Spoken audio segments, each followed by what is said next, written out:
ორ წლინახევრის ასაკში სრულიად ორივე თვალიდან დავკარგე მხედველობა და მას შემდეგ ვარ უსინათლო, მაგრამ ეს არის ეს იმდენად ადრეულ ბავშვობაში მოხდა, რომ ჩემთვის არის სრულიად ბუნებრივი ჩემი ცხოვრების ნაწილი, რომლის სიმართლე გითხრათ, რომლის გარეშეც ფაქტობრივად ვერ წარმომიდგენია, როგორ შეიძლება ვიყო.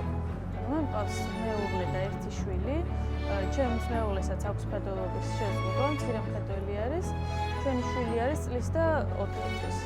ესეთი პატარაა, მაგრამ უკვე ვთქვათ, რომ მეტყვი რომ ანასტასია, აბა სად დადე, მიდის და მოაქვს. ან ძალიან რაღაცნაირად არ ვიცი როგორ, მაგრამ უკვე აქვს გააზრებული, რას ნიშნავს უსინათლოება.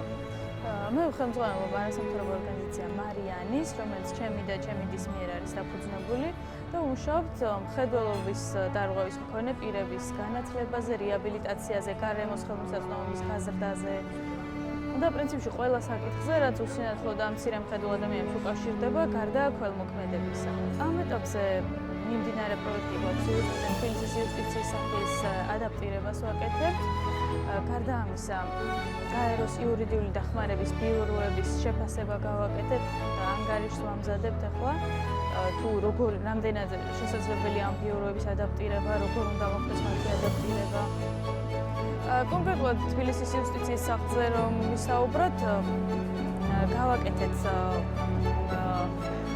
ტაქტილური, ანუ ეს არის რელიეფური, ამობურცული ბილიკები, რომლის საშუალებითაც უსინათლო ადამიანი შეძლებს რომ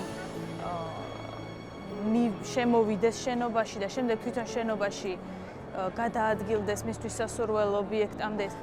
ასევე ჯერ არ დასრულებულა პროექტი და აუცილებლად დაიდგმება ტაქტილური რელიეფური რუკა, რომ ასევე გავაკეთეთ ბრაილის წარწერები ყველა კარზე. გარდა ამისა, მცირე მხედველ ადამიანებსაც შეეხება მათთვის მინის მონიშნა გავაკეთეთ, ანუ შემოსასვლელი კარები მოვნიშნეთ ყველა კარი, ასევე მინის მოაჯირებს გავუკეთეთ მონიშნა თეთრი კანტებით. ამ ეტაპზე სხვა იუსტიციის სახლებში არ დაწყებულა, რამდენიმე იუსტიციის სახლისთვის გეგმა არის შემუშავებული, თუ როგორ უნდა გაკეთდეს, მაგრამ განხორციელება ჯერ არ დაწყებულა. მე ვფიქრობ, რომ ზოგადად საზოგადოების განვითარებისთვის და იმისთვის, რომ საზოგადოებაში ყველა ადამიანმა თავი იგრძნოს სრულფასოვნად და კომფორტულად, თანასწორობა ძალიან მნიშვნელოვანია. ეს ძალადობა და არასწორი ქმედებები ბუმერანგივით ყოველთვის გვიბრუნდება ხოლმე უკან. ამიტომ ვფიქრობ, რომ თანასწორობა ძალიან მნიშვნელოვანია ყველა ადამიანისთვის, მათ შორის მათთვისაც, ვინც ამ წუთას უმრავლესობად მიიჩნევს თავს და სულაც არ ფიქრობს, რომ არის დაჩაგრულირავინაირად ან დისკრიმინირებული.